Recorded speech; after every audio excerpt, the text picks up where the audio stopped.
Welcome to another Keelhauled podcast. I'm your host, CaptainLogun, and we've got a lot of Sea of Thieves news to cover today. So tie yourselves to the mast and hold fast. Ahoy there, pirates. I hope you had yourselves a good week and a good weekend. I know I did. This week, we're going to be sitting down with the Gold Hoarders to talk about Season 18 and Act 2, as well as some of the news that came out with Dubloons and the upcoming Battle Royale in Season 19. All that and more in this week's episode of Keelhauled Podcast. But before I get into any of that, I have to thank the patrons. They're the ones that went over to patreon.com/Keelhauled Podcast to show their support for this content. And because of that, I want to make sure that I call them out to let them know that I appreciate their support. This week, we're going to shout out, as always, starting at the top with A-Chick, L-Cute, Balls, Blue Turtle V1, Captain Chonky, Captain Longsharts, Chateau Noof, Super Pack, who recently just celebrated his 1000th episode of Player One Podcast. So congrats, Super Pack. Appreciate you sticking it in for so long with podcasting, man. I just hit 400 and you're at 1,000. It's wild. Next up, we got Zombie Killer, Cosmic Johnson, Static Mirror, Crazy Frog, Davram TV, El Jefe Esteban, Godhammer 6, Jeff H, Carl Embo of Embo Family Gaming, Kylea the Aficionado, Elvin Vramir, Evil Morpheus, Space Admiral Ors, Xbox Mike 29, Rabid Raccoon, Blue Crab, Reaps Revenge, Regis Stella the Brony Pirate, Ribloid, Rust Belt Kid, Sea Leg Sam, Shoe Daddy 13, Scumelt 666, Tales of the Sea, The Demon Jester, Tommy D, TN Professor, Wailing Witch, Wild Hog Murph, Big Bad Pad, Mina Fairy, Hegger Owl, Captain Duckweed, Evil Martha, Peter Miller, Rooski Doo, Thor Von Blitz, Luke Lore the Insipid Ghost, and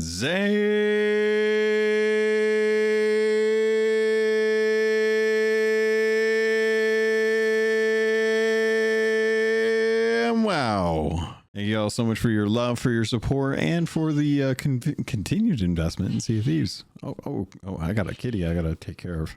She's very upset.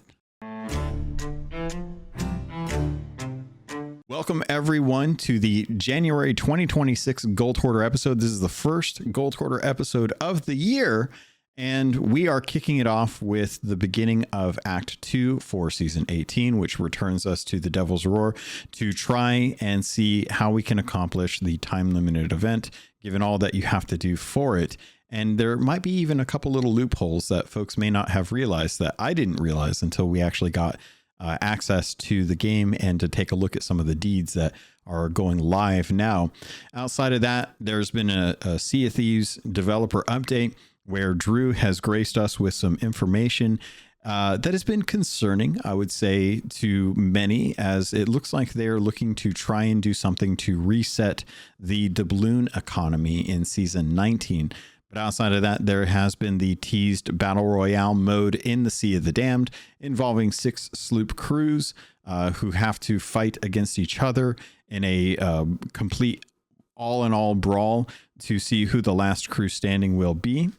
And I think after that, we just have a couple reminders about some of the stuff that's going on with Sea of Thieves in the coming week. So with that, let me get into the introductions, as we have quite the cast of characters joining us. We're going to be starting from the top, going to the bottom, and no favoritism in that list. But kicking things off, welcome, Blue Crab. How you doing? Good to see you. You're doing good. Glad to be here. Thank you. Glad to have you. Godhammer jumping in. How you doing, Godhammer? Not half bad on this frigid feels like minus 40 day. So you would say half good. Yeah, it's all right. All right. Half good. All right. I'll take it. Next up, we've got Regis Stella. Regis coming in. How you doing, buddy? I'm doing good.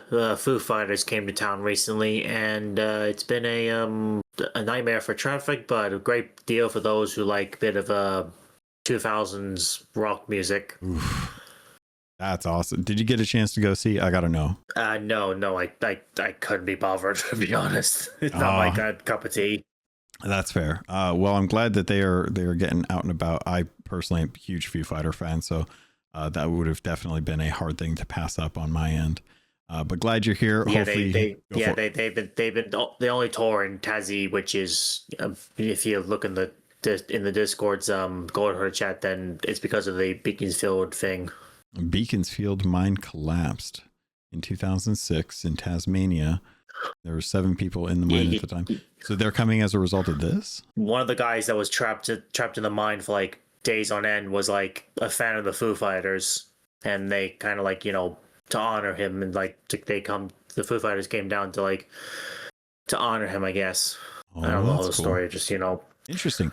Well, yeah. That'll leave that for the teaser for folks who want to find out more about why the Foo Fighters were so invested in coming to this person who's trapped in a mine for an unknown amount of time, 6 days in 2006.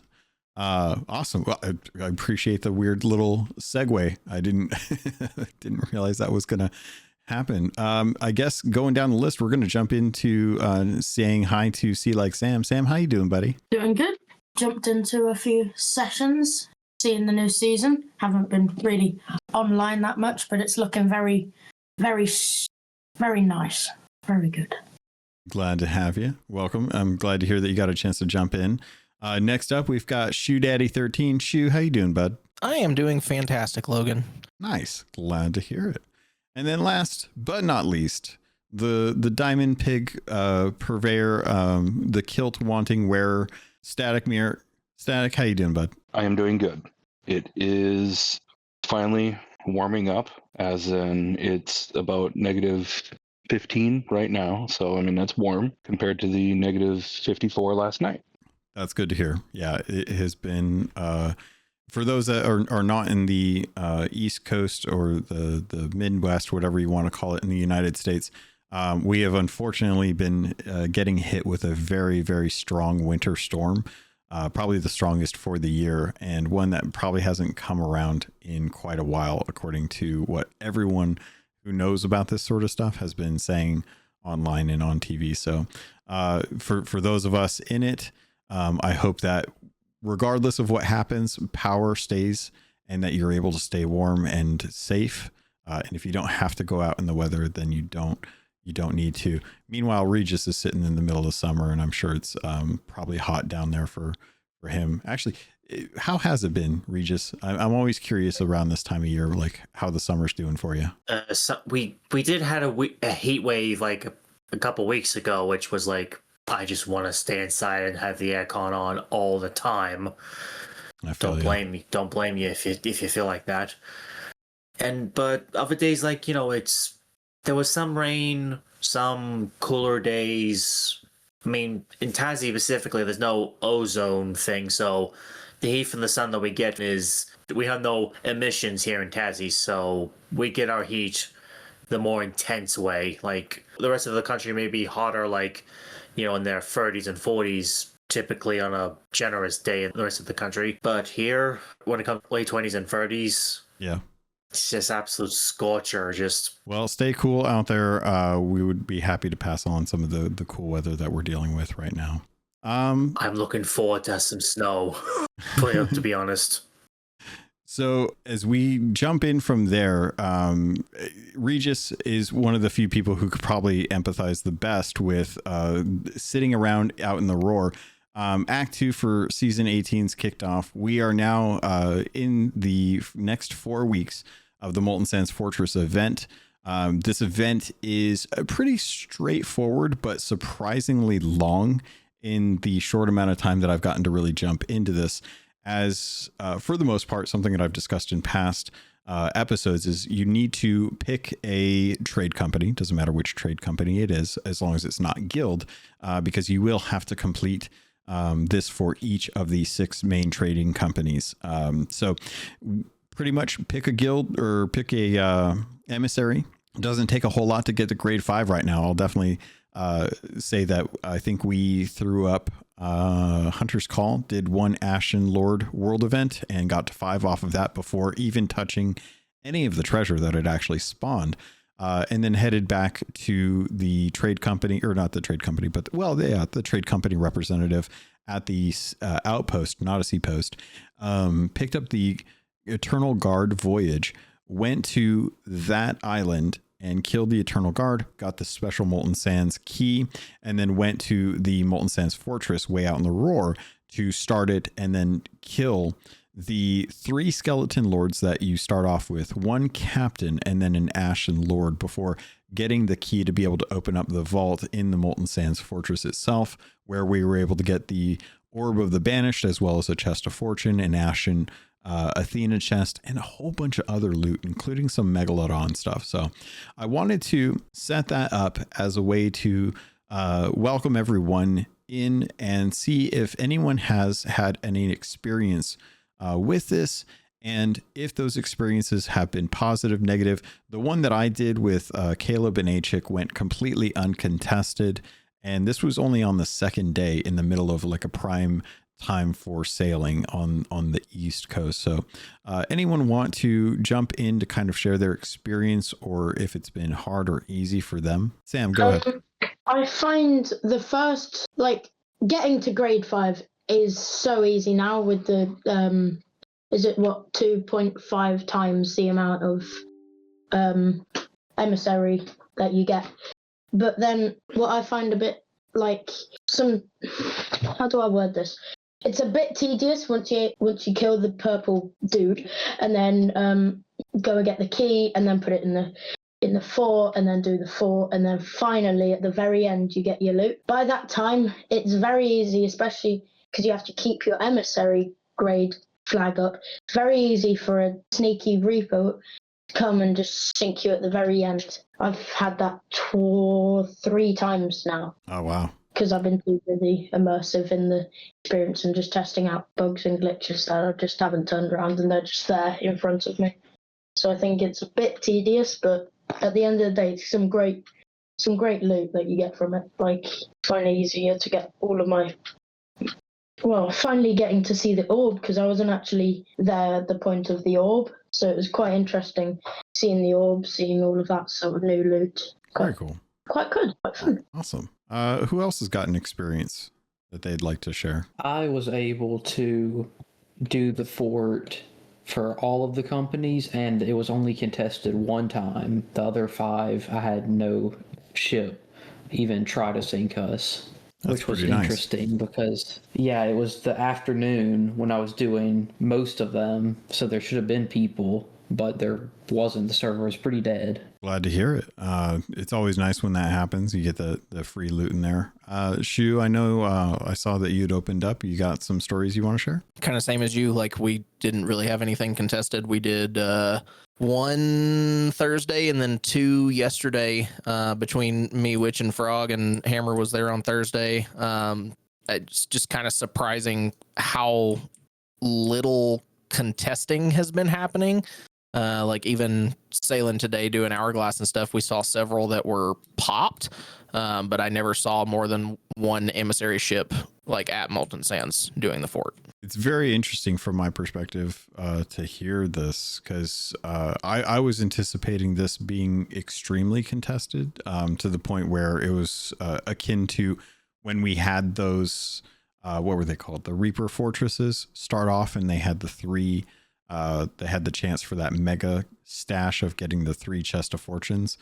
I was talking to Achik about this, and she brought up an interesting point about how the potential for folks who prefer to do some of the PvP aspect of this are not too interested in actually doing the fort. They'd rather go and contest it and then steal it. And because of that, a lot of the PvE people are not looking to lose out on the amount of time investment that there is to this. So they're not wanting to do the fort just to have it stolen. And I thought that was very interesting. So I was curious to kind of toss that out there and see if anyone thought that would be, if that tracks, or if you think it's something else as to why these are not so contested compared to what we've had in the past. Hammer? I ended up doing one with Shu, and as he stated, it was completely uncontested. And I gotta tell you, I'm sort of baffled. I thought it would be like way busier, especially on opening night. Yeah, not sure. It seems odd. One thing I wanted to actually, Static, did you have something you wanted to jump in with before I forget? Yeah, I had to think about how I wanted to word it though. Maybe this is just a sign that people are kind of getting tired of limited time events being specifically high seas. So the first part, you could either do them in high seas or you could do them in safer seas. And I understand that you get much better loot in high seas. That's the price you pay. That was fine. I did a bunch of them in high seas. We got all of our accommodations knocked out, and we still needed to do like one or two more. And we just went to safer seas just to get them knocked out. Like with this sport takes a little bit, and there's like a lot of steps to this process. So I could understand if people don't want to deal with the contesting, like you said, just to lose out on everything. So maybe the community is just finally kind of switching around to like people are constantly tired of always having to fight for everything in this game. And I understand that's part of the game, but sometimes it gets old. I definitely think that could be a contributing factor. Hammer, jump in. What do you got? But you did some of these in safer. You like finished part of the event in safer seas. The first part, like this is the Act second one. part. Yes, Act Oh, One. okay. Oh, okay. So Never mind. where Act One was safer seas and higher seas, this one is strictly higher seas. And so far, the third act is safer seas or higher seas. That answer your question, Hammer? Oh yeah, I was just about to say how could you have possibly done this in safer seas since you can't raise an emissary flag in safer seas? I was Gotcha. just a little confused. Okay. I did want to I wanted to get a gauge on how you all feel about the nature of the design element to this, because I know going into this I was fairly concerned about how this was going to go with the community, because right now Rare has 6 rewards available for a 4-month time frame. And I would say in practice, I think it's a little bit easier to get these rewards than I was originally anticipating, because I originally thought you were going to have to get to grade 5, which at the time I didn't know that they were going to boost the value of the emissaries to make it easier. That being said, it is easy to get to grade 5, so I'm less concerned about how long that takes. But the nature of having to go out as an emissary, get to grade 5, only to get a quest to go kill an eternal guard, and then go to the fort to actually activate the fort is already quite a bit of a tall order from my perspective. You're already asking people to do everything that they did in Act 1 just to get to the point where they can actually consummate like the Act 2 process of starting up the vault or the fort. And then if they want to actually get the orb and actually cash in on the loot, they're then asked to go and kill 3 skeleton lords, which is all going to be scaled based on their crew size, on top of a skeleton captain, and then an ashen lord. Once that's done, then you actually get access to the vault, which at that point you're going to have to haul quite a bit of treasure from the vault to a place where you'll actually be able to harpoon it to your ship. And this, bear in mind, is all when you have to deal with the fact that the volcano is active during the fort itself. So there's a potential for a pause where you have to deal with the fact that the volcano is going off, on top of it being something that people are going to go and try and contest if they're trying to get the treasure without having to work on it. And that's what kind of makes me wonder is like, did Rare test this enough to really understand like whether or not people are going to want to do this 6 times or just the bare minimum of getting the Eternal Guard killed, getting the key after reaching grade 5, and then starting the vault or starting the fort and then just leaving it. And I wanted to kind of like say, from at least from my perspective, I think they're asking too much of the community to do for a 4-week event. Anyone have any thoughts on that? Well, I'd say the alternative is you end up with the events that happened last season and everybody was done in a day and never got touched again. So I think that it obviously doesn't take like that much commitment. Blue Crab said he got it done in one day. So like it's not undoable. It takes a little bit of commitment, but I think a whole month to get something like this isn't that bad. It takes what did it take us the other night? Like 2 hours to get one done? Not even that long. Yeah, it was like maybe an hour and 15, and that was when we didn't know what we were doing. And then the 2 that I've done since then, we were done in at most an hour. Yeah, I don't think it's too much. Honestly, I'm pretty game with how they've done it. I think it's good. All right. I was just gonna say that I think you're right that initially this seemed like a very tall undertaking for a month, because I think we were all under the impression that these were all going to be contested every single time and by multiple ships. That's obviously not been the case. So I fully expect to be done with this probably by tomorrow, and that's just like casually putting the time in. Anyone want to jump in or say anything on top of this? I'm sorry, but going back a little bit, how do you guys get these forts without any people? Like, that must be some sort of trick.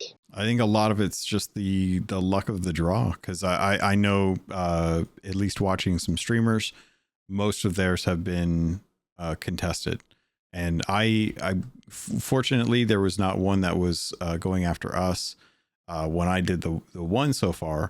But I've also been of the mindset too, if I don't need to turn in the orb, I don't necessarily feel an obligation to complete the fort unless I'm trying to get the gold for it. I was hoping somebody was going to attack us. So do you think because I mean, at this point, I feel like it's not working as intended. It's a bit of a tedious one because there's quite a lot to it. So I think that's what's happened to me is there's quite a lot to do.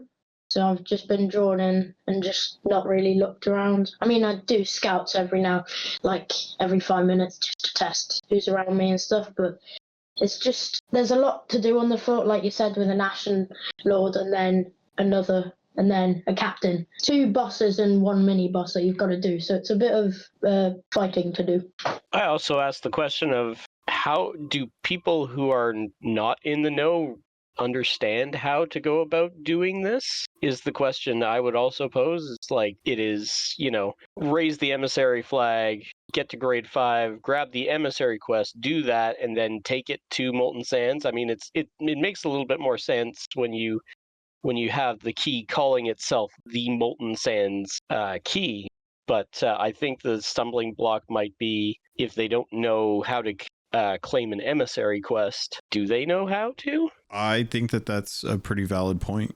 I think that Rare's done a decent job of indicating that, because I would say, like, in my experience, when I have hit grade 5, it then tells me that I can go to the emissary on the actual outpost to claim an emissary voyage for an Eternal Guard. And then once you get the voyage, it kind of explains like, hey, go to this island, kill the Eternal Guard. It'll drop a key. You then take the key to Molten Sands to start the fort.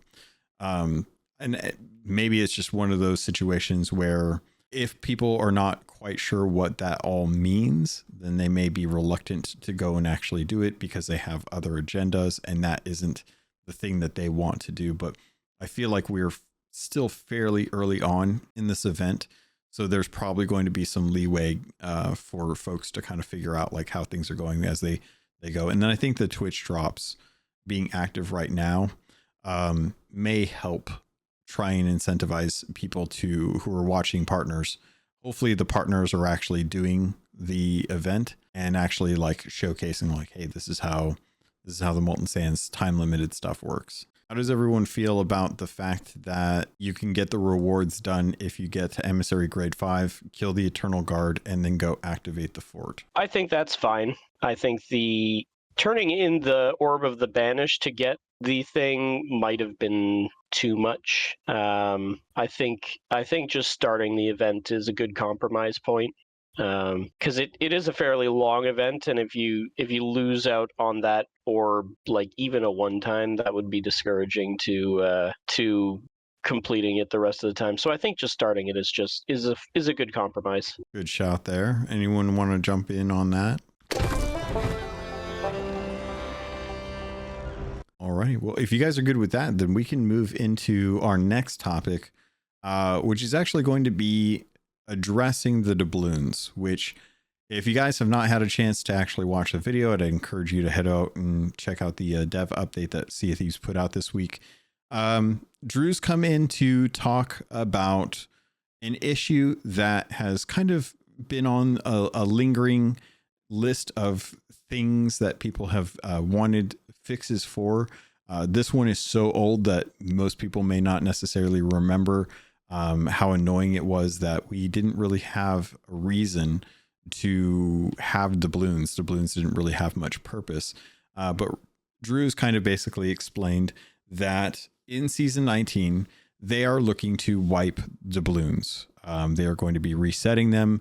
And in lieu of just deleting them completely, they are going to be doing a couple things. One is that they are going to be offering a way for players to kind of celebrate and commemorate the amount of doubloons that they've earned over time, with some purchases that will be used as like a way to kind of say like, hey, you know, I had this many doubloons when or before the great reset of doubloons. And afterwards, they've explained that what they want to do is try and bring back cosmetics that have been lost to time, on purpose or not. But the intent is that they want to use doubloons as a currency to acquire cosmetics from past seasons, past events that were no longer made available, or people may have missed out on. So the example given was the Bone Crusher set from the first year during cursed sales, where people were able to pick that up. There was never a way to go back and actually get those. And those, along with things like the Mercenary Reaper sales, like what's the one that everyone likes, the Wandering Reaper, are all cosmetics that have been coveted due to their spot in in time where they were active, and then people, if they didn't have them, missed out on them. So things like the Drum of the Deep, which was part of the Hungering Deep event, will remain exclusive because it commemorates their time during that event where they participated in it. Whereas others, for other reasons, the sales for the Bone Crusher set will be offered to help kind of round out that set, which was incomplete. So I'm kind of curious to find out if things like the Wandering Reaper will be included at some point with these doubloons.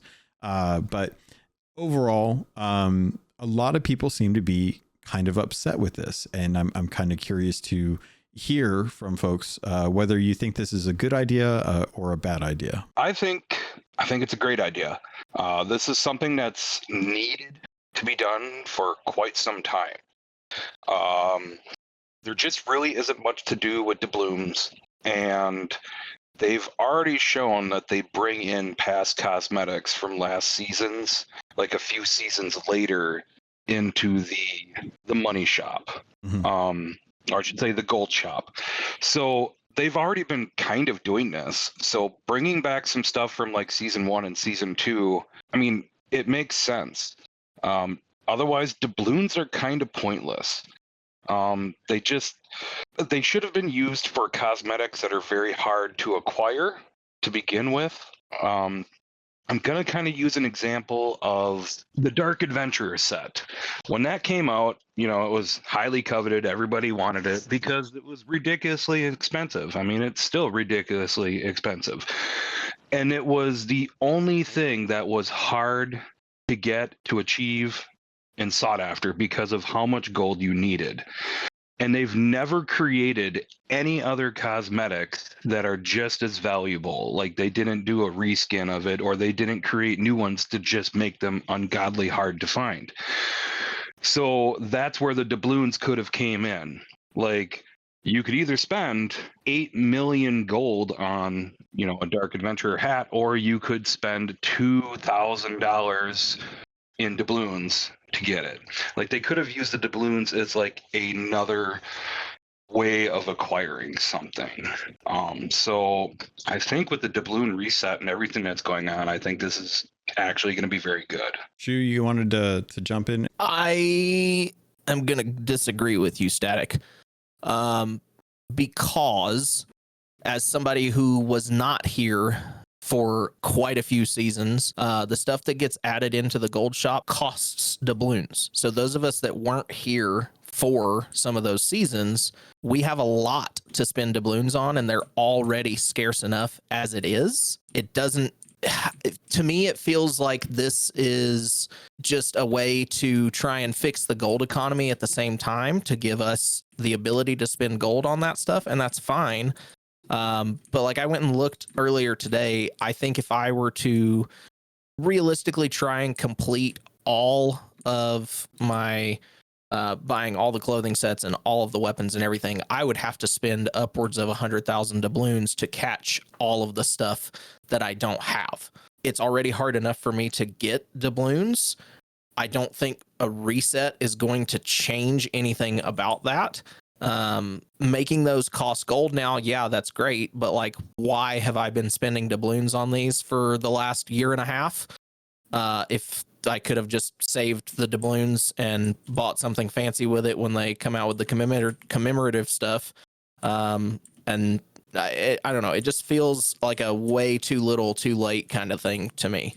Did you want to come back with any thoughts on that? I can understand and absolutely respect where he's coming from on this. I did not 100% fully take that in consideration.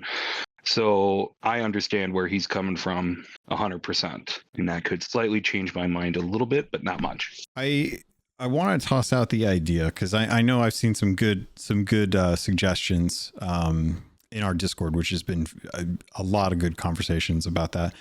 I wanted to kind of talk about whether or not we think that them resetting the doubloons is the way that they should have approached this. Because I think one of the questions that comes to my mind is when we started to get too much gold, instead of Rare going in and wiping everyone's gold and resetting it and saying like, hey, you know, we realize that the gold is blown out of proportion. Everyone has too much gold and not enough to spend on it.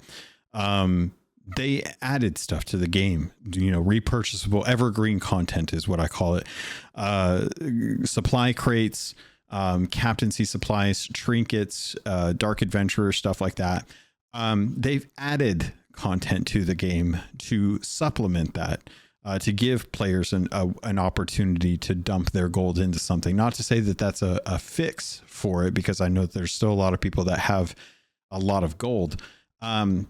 But they at least attempted to balance it in some fashion. And this feels like a short-sighted approach to it.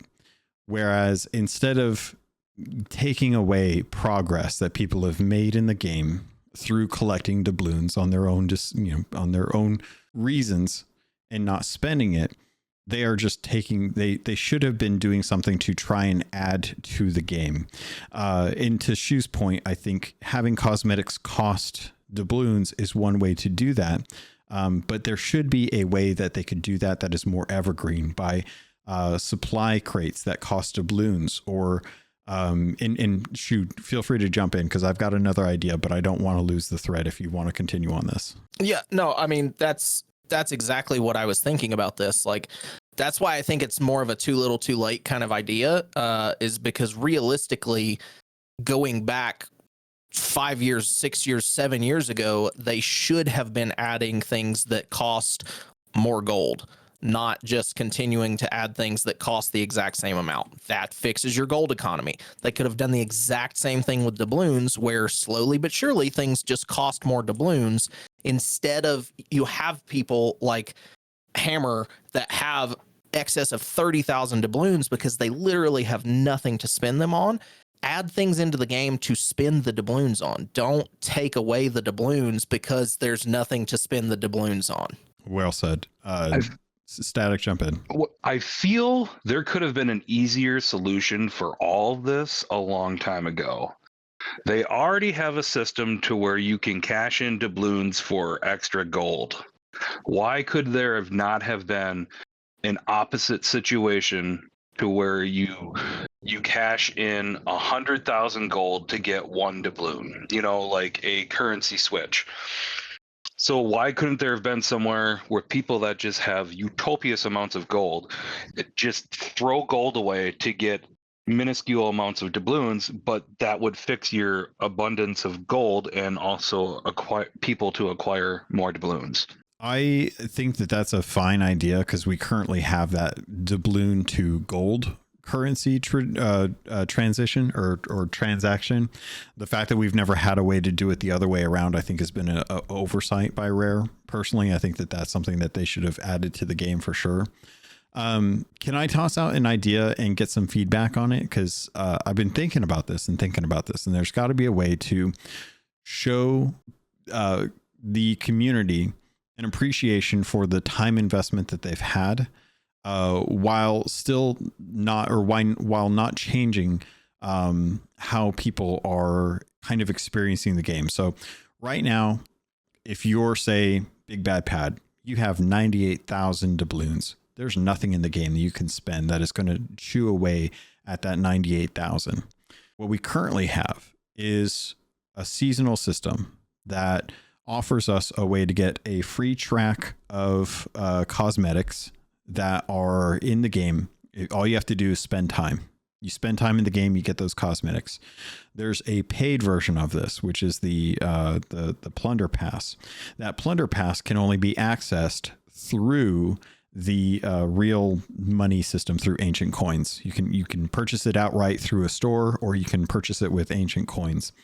And the thing that I wanted to toss out there is, if you were looking to reset the doubloon system, all you would need to do is insert a system that allows you to purchase the Plunder Pass for a relatively expensive but still fair amount of doubloons.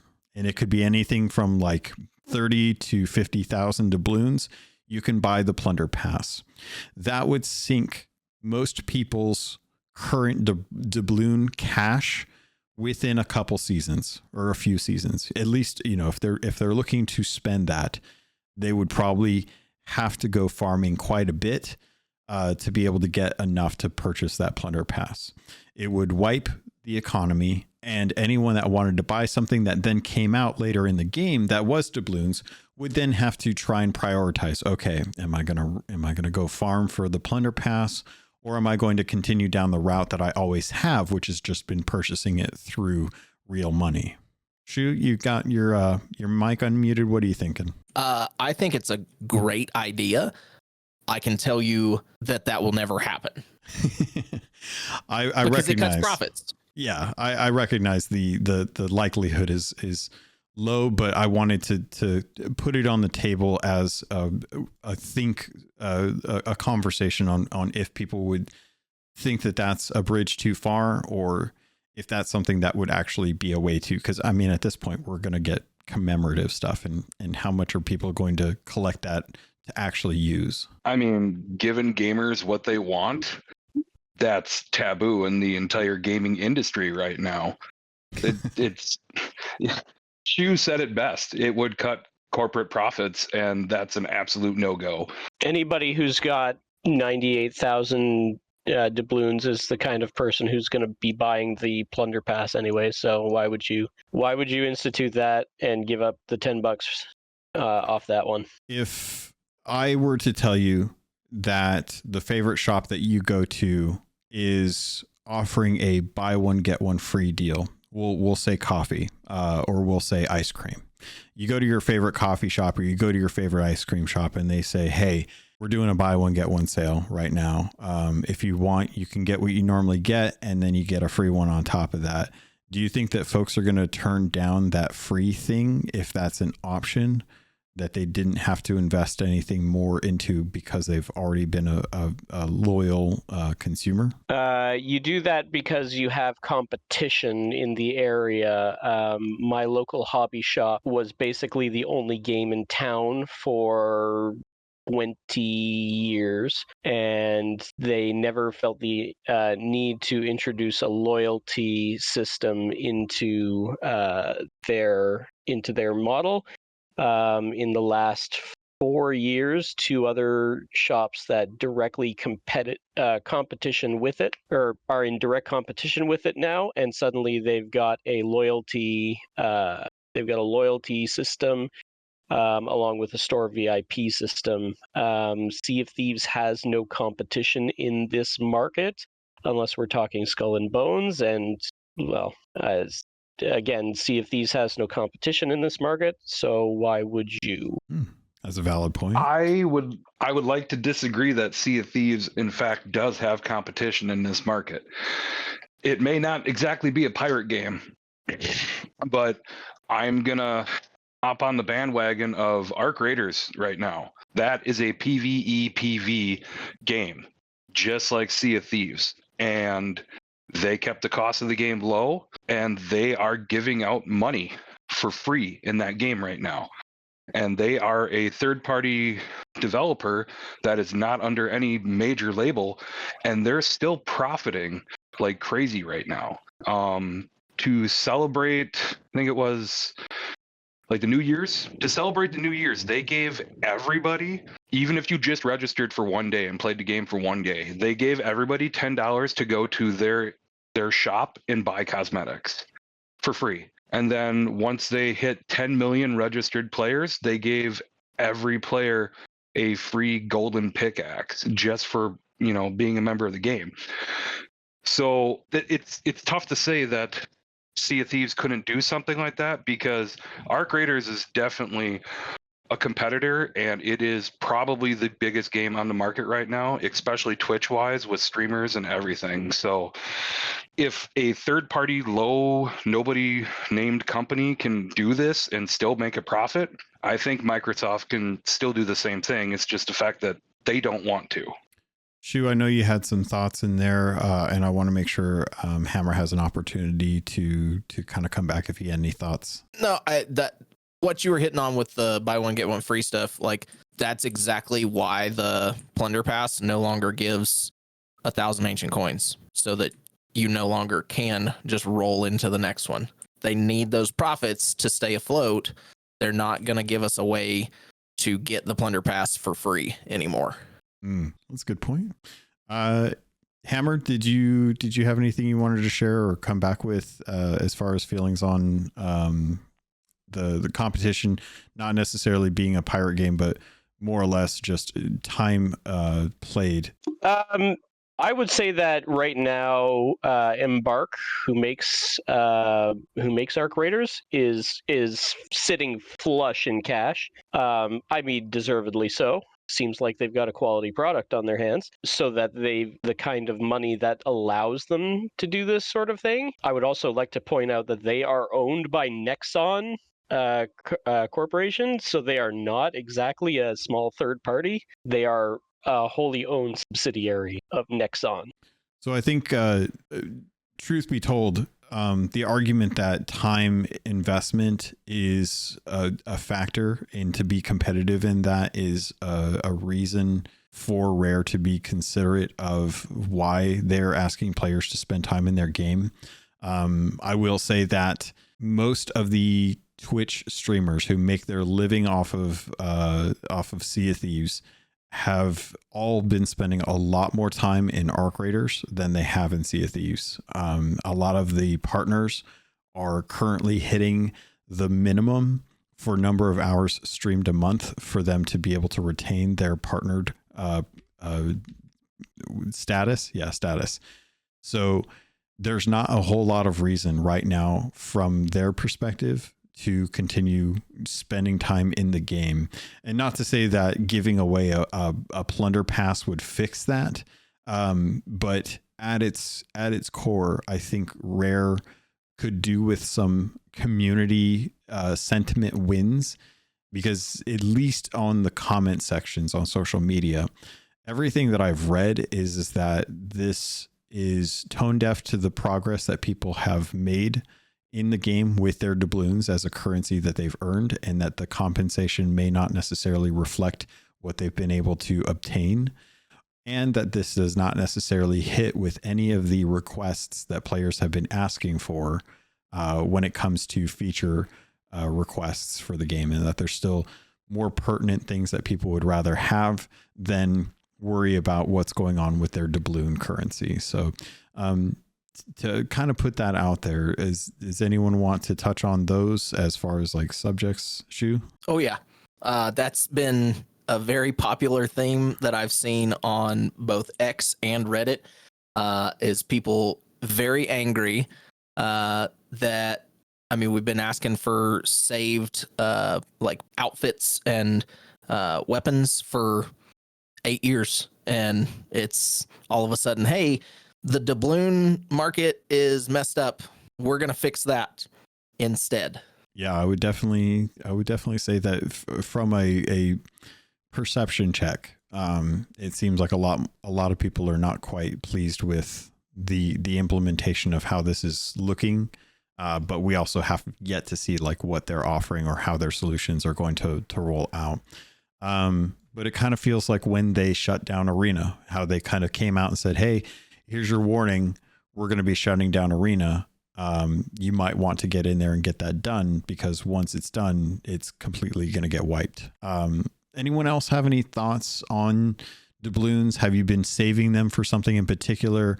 Or do you feel pressured now to try and get up a certain, arbitrary number to ensure that you have enough for whatever these commemorative things are? Because from my perspective, I'm kind of concerned that even in the 30 to 40,000 range, I don't know if I'm going to have enough to be able to get whatever these commemorative things are. And, Reaper chests are genuinely like the only way you can really earn doubloons in the game if you've done everything before. If everyone's good, there was one more point that I wanted to address with this. I don't know how the doubloon reset is going to fix anything or offer anything for folks who have been around since the beginning of the game. And granted, that is a ever like shrinking number.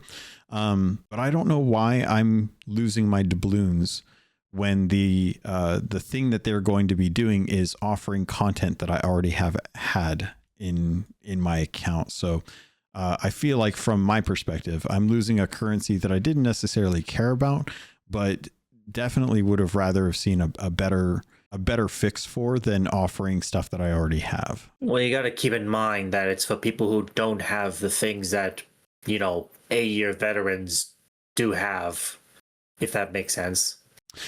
Yeah. And I fully respect that. This is a good way. It's a good catch up for folks that have missed out on years and years of cosmetics. But it doesn't do anything to serve both parties, people that have everything and people that don't have everything. Favoring one side instead of the other, basically, is what you're saying. Yeah, they're catering to folks who are fresher to the game, and taking away something from folks that have been loyal the whole time, or at least playing since the beginning. Definitely sounds like Falco's video might be right. So tossing that out there, anyone have any thoughts or feelings on that, or is it less of an issue for most folks? I genuinely, on this particular subject, it just doesn't bother me in the slightest. I don't really care. That's why I haven't said anything. It doesn't bother me in the slightest. That's good to know. I would rather, if it's a mountain out of a molehill, then, I'd definitely like to hear that as well. I'm going to go ahead and call it right now that one of the items that you're going to be able to purchase with doubloons is going to be a pile of doubloons trinket that will probably cost like 50,000 doubloons. That will not be something that I look forward to. That'll be laziness upon laziness in my case. I will say that there has been some data mines out there, so there are some things in the current game files that people have been able to find and post online images of. So there are some hints out there as to what they're going to be offering, which kind of falls in line with some of the stuff that they've done in the past.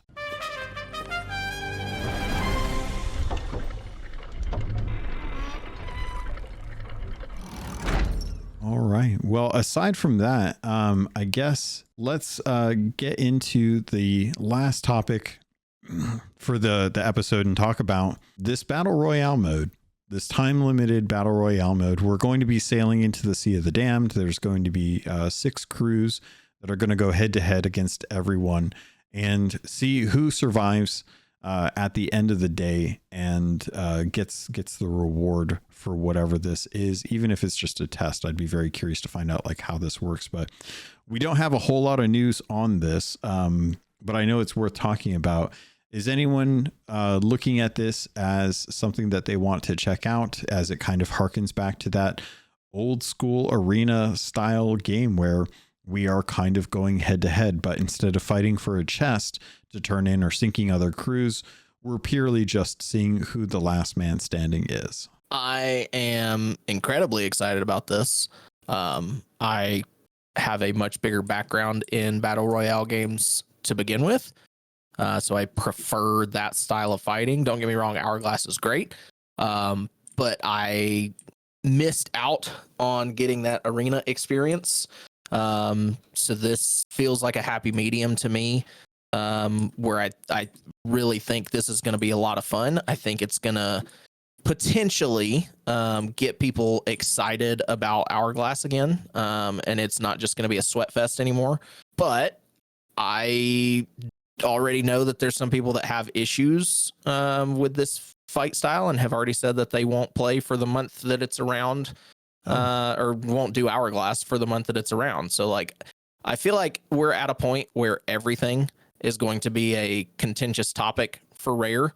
And there's like, you can always obviously never make everyone happy.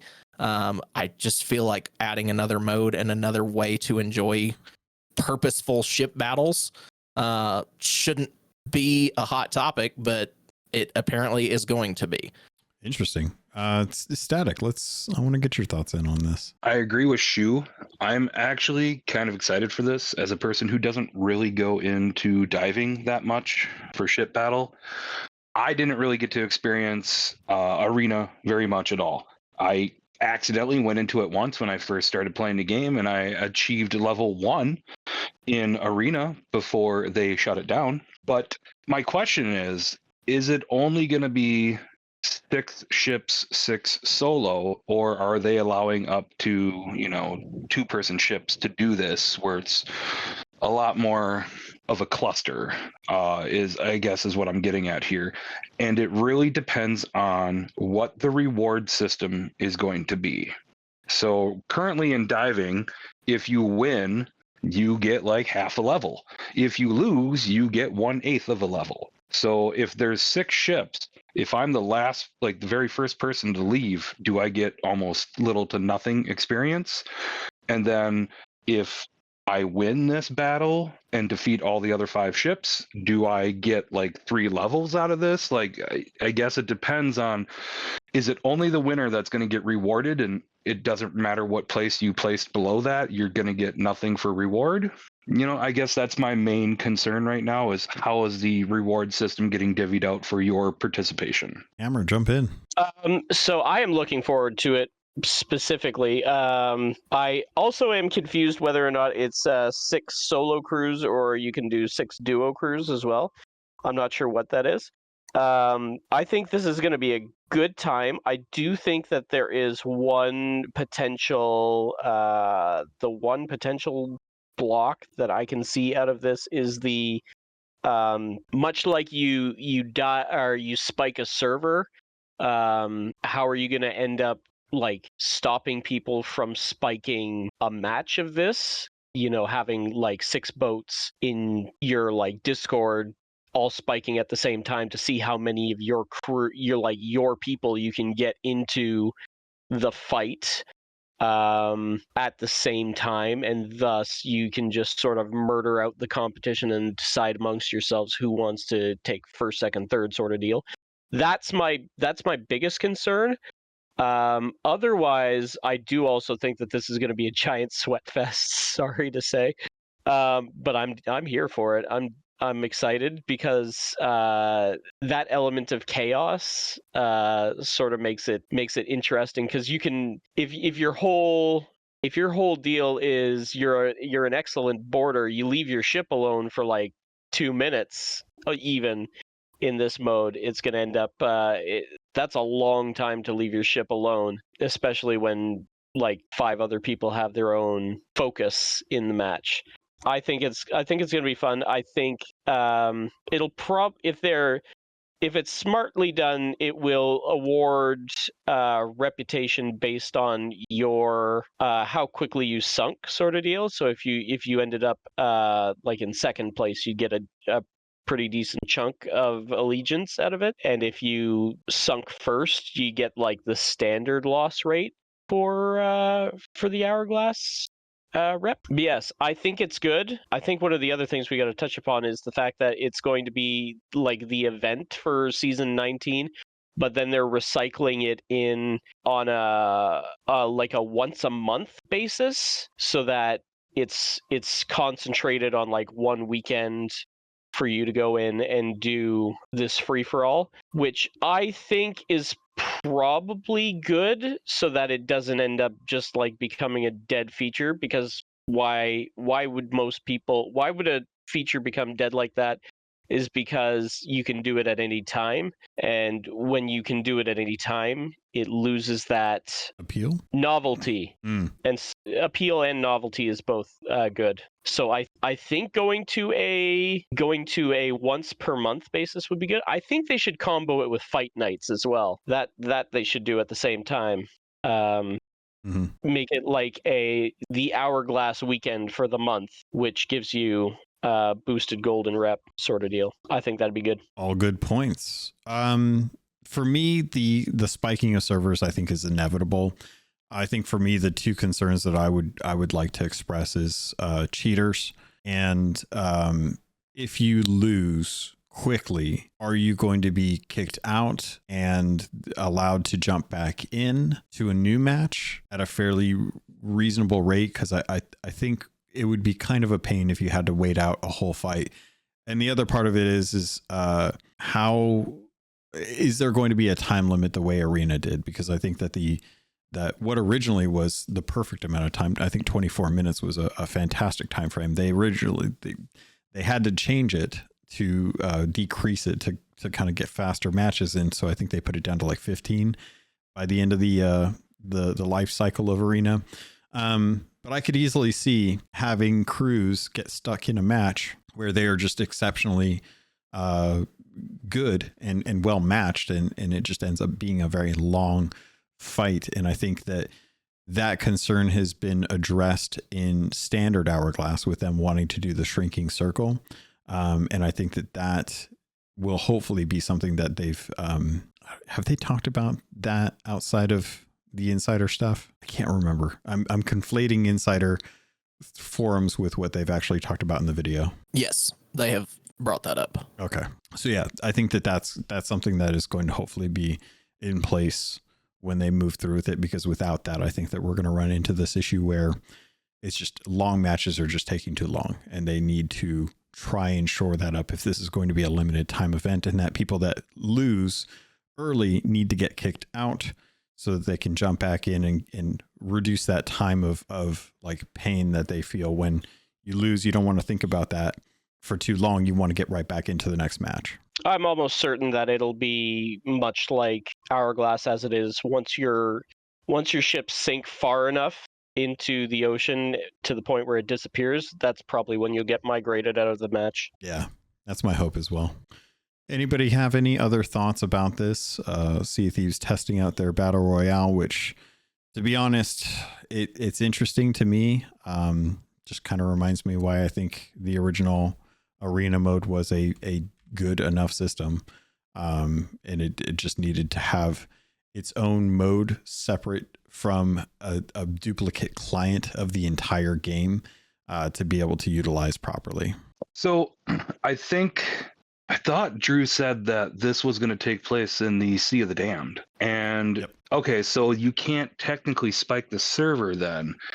If they set it up correctly, you know, when you dive under the water and you're waiting to get a battle, that's the system looking to put you somewhere. So maybe that's the only way you can enter this is you have to dive. You're just picking a different mode to dive to instead of just somebody else. Maybe you have to dive and it just calculates all the people that are currently under the water for this system, and it just pulls 6 random people and brings them into the Sea of the Damned. So that would probably fix your spiking of the server situation. Not saying that it's not possible that you randomly get paired up with, your Discord or your crew somewhere else, but I think that's a way to combat against potential spiking. The Sea of the Damned will be on its own separate server. So the issue is not I'm worried about like 6 people who all know each other will be ending up on the same server. It'll be that like 2 or 3 teams will all end up on the same server because you can still basically end up in a match the exact same way if you all dive together, because that means they're trying to look up a server that has nobody on it and then populate it. And they'll be populating it with people who are all looking at the same time. So if you're all looking with your crew on a Discord at the same time for a match, that means the likelihood is that you'll end up that like 2 or 3 of your crewmates will probably end up on the same server at the same time. That's pretty much just because that's how the server the server merge like tech works. So I think it's still a potential pain point. I will say that having dealt with snipers for streamers and having to moderate and plan around that, even people that are not coordinating with each other actively, there is still enough of a system in the way that the dive mechanic works, that if you're able to dive to something, people will be able to sync that up in the way that Hammer's talking about. And unfortunately, I think that it will still be a probability that there's going to be people that are trying to spike these together, which is frustrating as someone who's trying to have that kind of emergent experience and not have to worry about stuff like people trying to get multiple crews on one ship to be able to, or not one ship, but one server to be able to make it harder for the natural evolution of what a battle royale should be. Anybody have any thoughts they want to jump in with on this, or any ideas that they think would be good for Rare to take into consideration? We also run into the issue with the fact that this is only sloops. Why not brigs? Why not galleons? I mean, you can only handle so much lag spikes and whatnot when it comes to like having 6 brigantines and 6 galleons, because that meta players is sure works for some high-end PC players, but for average Xbox players and whatnot, I doubt I don't think they can handle it. At least with 12 players on one arena is probably better than like say 6 times 4. I don't know what it is. The math. I do believe that 6 galleon servers for this would be out of the question, because I believe that would hit the hard cap limit for individual pirates on a server, which I believe is 24, and 6 of 4 would be, that would be 24. Yep. I mean, never mind. It's effectively it's effectively like how Arena used to be. We used to have 6 galleons on a server, and it was the full server.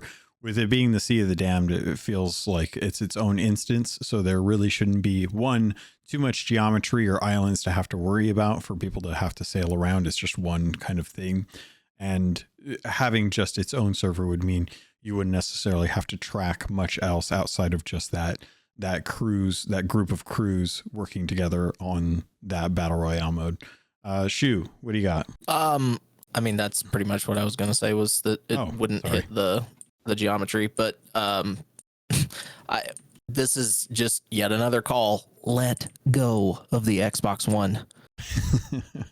That's the issue right now. Is, to be honest, I genuinely do wonder like if the Xbox One is really the hang up on this, because it seems like, for everything that they've done, nothing that they've come out and changed or worked on seems to be anything that indicates that it's an issue in performance that they haven't tried to address across the board with like slower SSDs, with load times and the black screen issues.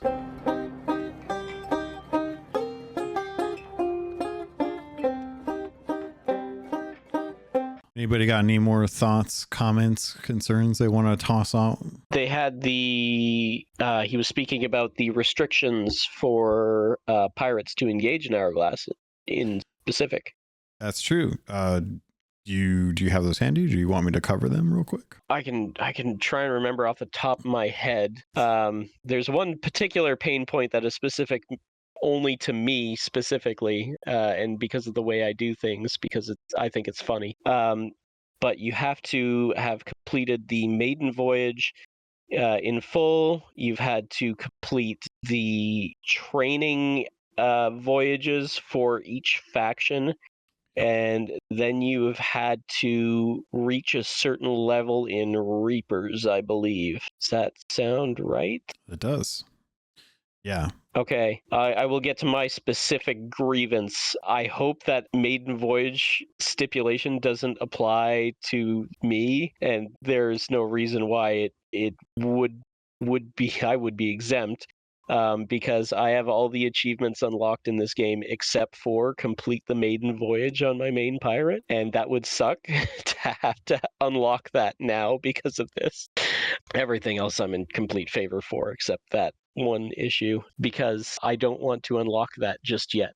That is a very interesting way to go back. Do you want to elaborate on this, or is this a touchy thing? Oh, when I started the game, I just didn't do the maiden voyage. I just jumped into it and started doing it, and then I started unlocking things. Then I started doing all the achievements, and I got to the point where I'm just like, it's kind of funny if I've got 4,500 hours in the game, and the one thing that I haven't done is complete the maiden voyage. I was hoping to hold on to it to the day that the servers go down for the last time, and then that's the day I would finally complete the maiden voyage.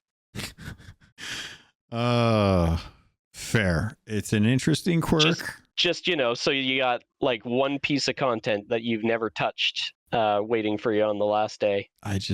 All right, Hammer. All right. Static, what do you got? When I was watching that video and he mentioned that, I immediately started laughing because I thought of Godhammer, because from a past conversation and playing with him, he mentioned that he never did the maiden voyage, and I was just sitting on my couch just laughing to myself because I was like, he's going to be so angry because he's going to be forced to do this achievement if he wants to continue to go into Hourglass. So I just found it relatively amusing just because I knew what he was dealing with. I'm annoyed. It's so interesting. Okay. Anyone else have anything that they wanted to talk about with regard to the Hourglass changes? I personally very happy that they're doing this. I think it's a smart way to go about it. It's a much more lenient means of asking for people to invest time in before they can get access to Hourglass than I would have personally have done. But again, that's why it's the devs and not me that are doing this. So I like that they have thought about how they want to do this. Even if I think I probably would have made it a little bit harder to obtain personally. I think it's a good move. And specifically like having to do the intro voyages for all the trading companies and everything.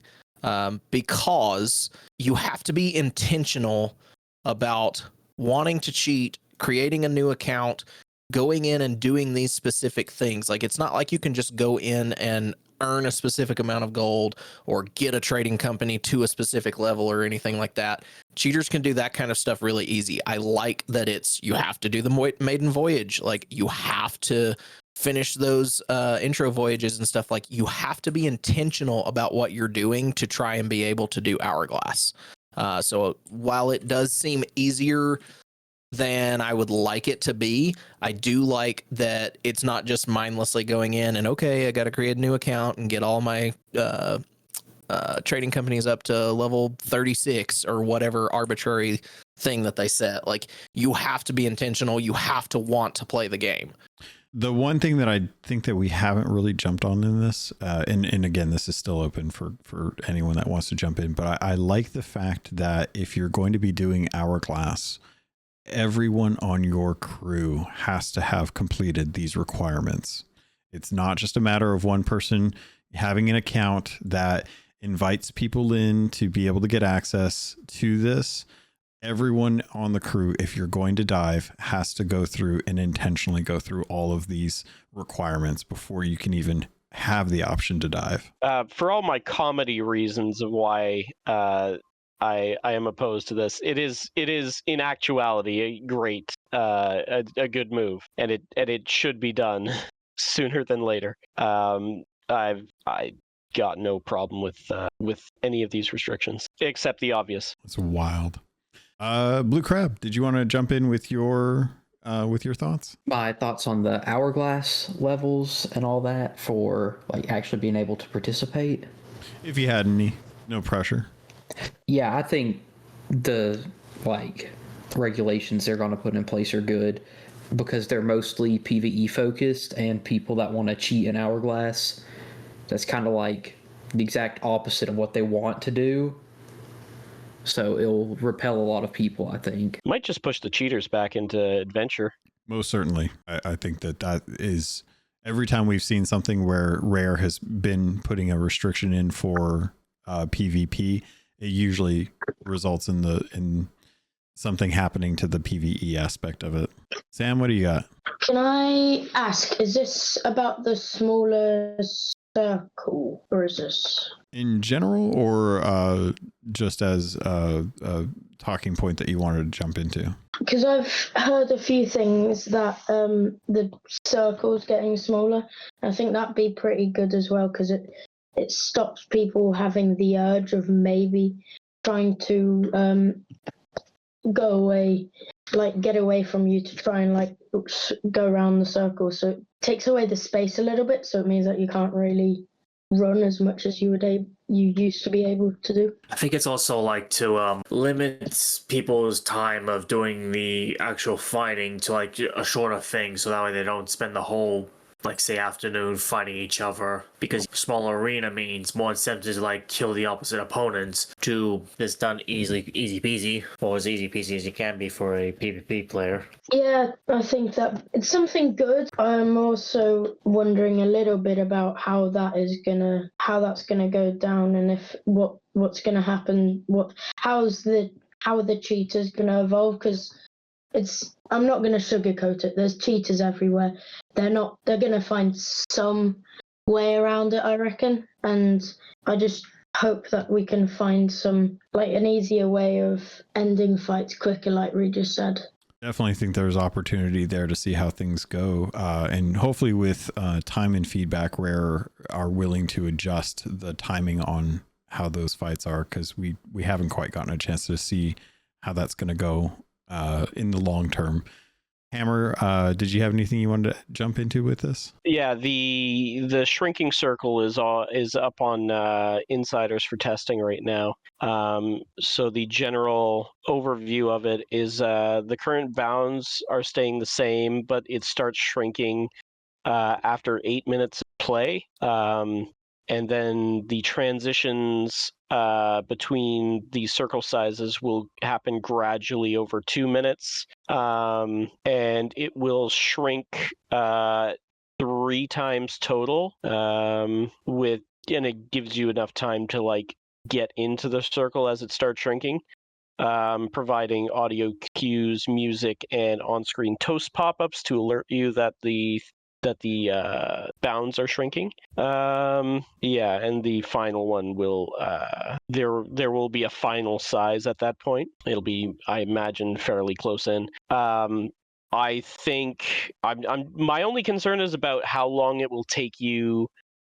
is how long it will take before it starts shrinking, because one of the legitimate like moves in an Hourglass match is breaking off and repairing your ship when you've taken too much damage. And a lot of people consider that to be like running away from you when you're just trying to break off and fully reset your ship before you go back in and fight again. And I don't know if 8 minutes is enough. I would probably push that to like 10 or 11. But ultimately, if you're by like minute 20, if that's the point where you end up in the smallest circle, that's fine. Because I've had some really intense fights where one or more people needed to break out to reset their stuff. And yeah, I'm just concerned about how long it takes to get to that point. But otherwise, it's a good move. I personally think that I don't think the time should be the same for all the ship sizes. I think 8 minutes is entirely too long for a sloop. I think 8 minutes is too short for a galleon. Galleon fights can take much longer if you have 4 equal players on each galleon. Sloop fights can take forever if you have 2 equal players on each sloop. So I honestly think that it should be tied to ship size, and I think sloop fights should go much faster than they do, because we all know that the sloop is the hardest ship to sink. So I just don't understand why we wouldn't want the sloop fights to be shorter. If you're trying to get a whole bunch of Hourglass rep in one go, it's kind of hard to do that if you end up in a fight that lasts 45 minutes. I'm actually going to say that if you have 2 people that are equal parts or matched evenly and they're bad, it's going to take even longer than it normally would if they were just 2 good crews. So I'm actually with Shu on this one. I think that basing the time on how big the ship crew is matters. It takes a lot more time to turn a galleon around than it does a sloop. So trying to handle an ever shrinking circle with time frames that are not appropriate for just how much maneuvering it takes for that ship. I think that it would be fair to say that if it takes 3 turns to get the ship to start turning on a galleon and 1 turn to get the sloop moving, you should have some sort of scale to account for that extra amount of time for the shrinking circle. The thing that they are scaling based on ship size is the size of the circle. Interesting. So more room, same time frame? That's what it seems like, yeah. I don't know that I agree with that. I don't know that I would prefer it to go that way. I don't think I do either. Way. I think I would rather have more time with the same size circle. How about this? We just make the circle smaller off the bat for sloop battles, and the circle is bigger off the bat depending on the ship size. So instead of it shrinking for sloops, you just have a smaller battle window, which forces sloops to stay together closer. And also there's that strategy of taking somebody out and just sailing their sloop out of the circle for a free win. That increases that speed of getting that sloop out of the window if you can do that. So just by starting the battle out with a smaller circle for sloops might be a viable option. I could see that's something I could see working, but I think that testing would need to win out on like how that process would go, because it's definitely an option that I don't think has been talked about or on the table, that honestly is like, I feel like probably should have had some sort of discussion about like whether or not the window should stay closer, just to kind of force engagements. Because and to Godhammer's point, I think there is something about being able to step out of a fight to recoup and being able to reset the engagement, and the onus is on the aggressor to maintain that pressure.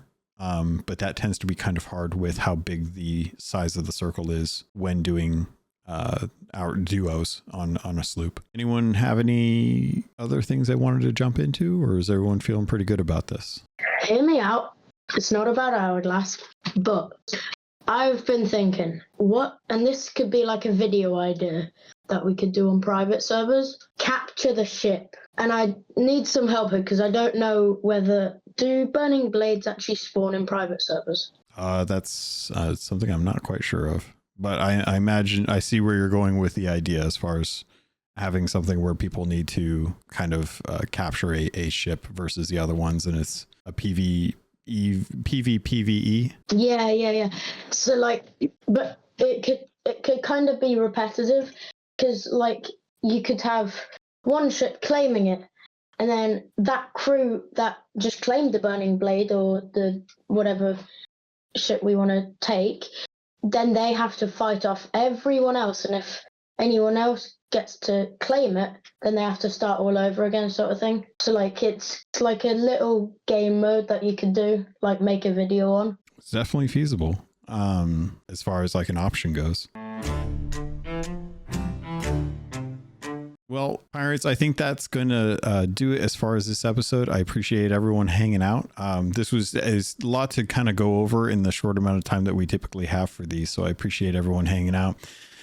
Do you want to give everyone an opportunity to say their goodbyes and shout outs? So starting at the top of the list, let's kick it off with Blue Crab. Blue Crab, thanks for joining. I appreciate you being here. And anyone that you want to shout out or anything you want to say as we get going. I just want to say thank you to Rayer for actually adding more ways to do Hourglass and it not being the same thing for the past, 10 seasons? Is that how long it's been in the game? Oh, that's a good question. I actually can't remember when it kicked off. Is it? Has it been that long? November of 22. Man, awesome. I do appreciate the shout out because it is nice that they finally are doing something with it because it definitely needed a lot. Next up, Hammer. You're on the board here, man. We're heading out. Anyone you want to shout out or anything you want to say as we're getting out? Yeah, as always, my crew, Rainbow Sam, Wailing Witch, who just became a homeowner. Congratulations, Witch. Well Yay. done.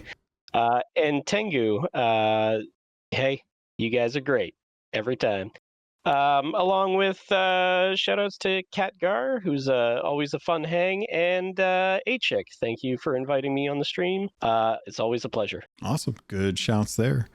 Next up, Regis. Regis, we're heading out. Anyone you want to shout out or anything you want to say as we head out? Not really though, but I am coming upon 8 years since, the podcast started and the Sea of Thieves came out. I am cautiously optimistic what the next few years is for Sea of Thieves. Also, like you said, a few weeks ago, Logan, about, One Piece coming to Sea of Thieves, we gotta get you to watch at least the live action, hopefully before season 2 comes out. I actually did. I ended up watching the first 7 episodes before I was like, it's good that it's... Before life caught up. Sorry? Before life caught up to you. No, actually, wasn't something that I was too enthralled with. The more and more I watched the live action version, the more I realized that I would have rather probably started with the anime. Really? Yeah, it's you do realize this? Oh, sorry. No, I'm fully aware that it is a tall order to go looking at the animated stuff compared to the live action stuff, but I had a real hard time suspending my disbelief that these were not just people in colorful wigs. Some may agree on you on that front, but others like you have started the journey of One Piece through the live action, and I'm not saying you will, but will eventually go over to say reading the manga or watching the anime. Once they get the for me, once they get a taste of One Piece, they can't get enough of it. They're addicted to that. The world, the characters, the craziness of the whole thing. Yeah. I think I'd rather watch the anime just to see it kind of in its more expected format in comparison to how. You mean, yeah, like a traditional format instead of a shitty adaptation, if you will, to you that is. Well, I would rather watch something in a way that makes more sense with how animated the characters are supposed to be, and it just doesn't translate in with a real life aspect of it. But fair enough. I will give it more time when I have time, but it's something that I was like, I feel like I'd rather invest my time watching the actual what's it called? The live or the animated version of it. Yeah. Just again, first season alone is 1,155 episodes of season 1. Yeah. Yeah. It's up to them to keep me invested for that amount. All right. Yeah, true. Next up, see, like Sam, we're heading out. Anyone you want to shout out or anything you want to share that you got going on? Thank you for having me. Thank you. That's it, really. No worries. Thank you for keeping the Hourglass running, even though people can't attend, especially Rainbow Sam, who's usually really, really good at hosting them and supervising them, sort of thing. Yeah, you guys are killing it with that. Even though they get pretty hectic at points, I'll admit. There's not only one person either. As long as you guys are having fun. That's all that really matters. Yeah. All right, Shoe Daddy 13, we're heading out, buddy. Anyone you want to shout out or anything you want to share? No, I just wanted to bring up the champions training. So thanks for saying that, Sam. We did a really good session today. Had a lot of fun. Winning record, so that's all that truly matters. But yeah, it's always a ton of fun. And shout out to Rainbow Sam and Vanilla Gorilla and Captain Chonky for holding down the fort with me today. Awesome. Glad to have it. Static Mirror, we're out of here, man. Anyone you want to shout out or anything you want to say? Yeah. I'm going to put my crystal pig aside for the time being, along with my request for the kilts. But I want the basic pirate shirt. The best example is the old 80s Lego Pirates, just the striped t-shirts. Give me a striped tank top. Like that is the most iconic pirate look you'll ever see. I mean, look at the early renditions of Hollywood pirates. Look at the movie Hook with Robin Williams. I mean, all pirates, like basic generic looking pirates, are just striped shirts. Why don't we have that in this game? I don't know. I just wanna wear like beat up jeans and a striped pirate shirt, whether it's blue and white striped or red and white striped, and a bandana. That's it. I just want to look like the most basic looking traditional stereotypical pirate. And I can't do that. That's not a thing in this game. It'll come when the Lego Pirates come around to Sea of Thieves eventually. Joking, as much as Lego Pirates would be interesting as a crossover, it would take me out of it. I mean, it's already in Fortnite, and it's weird to me that it's in Fortnite. But yeah, whatever. Just give me my basic generic pirate shirt. Fair enough. I appreciate the request. I would echo that as well, please. Any pirates that are in, say, like Disney's Peter Pan, whatever their outfits are, just throw them up in the shop. I'll spend the gold. I'll spend the doubloons. All right, folks. Again, thank you all so much for spending time with me, joining it up on this episode of the podcast. If you guys have any questions, comments, concerns, always feel free to jump into our Discord or share via the social media avenues that we have in the show notes. If you guys ever want to get in touch with any of the folks here, definitely feel free to check the show notes for the Discord link so that you can join in and then start pestering them with all of the reasons why what they said was the best thing they've ever heard and that they have no qualms with any of it at all.